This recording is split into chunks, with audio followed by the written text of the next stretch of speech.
इहा राज हमार चलल बाया हमारे ही चली। ढेर अइले गइले गुंडा माफिया कटने बाहुबली, केहू के बस के चीज नइखे। इहा राज हमार चलल बाया हमारे ही चली। ढेर अइले गइले गुंडा माफिया कटने बाहुबली, मार के गोली बंद कदम बोली हरदम ला सुता दे।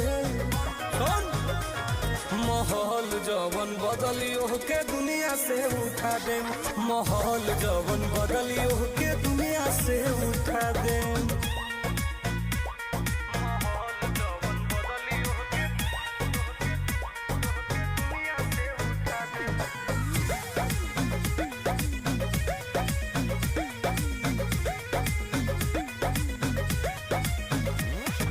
पुलिस प्रशासन सरकार बा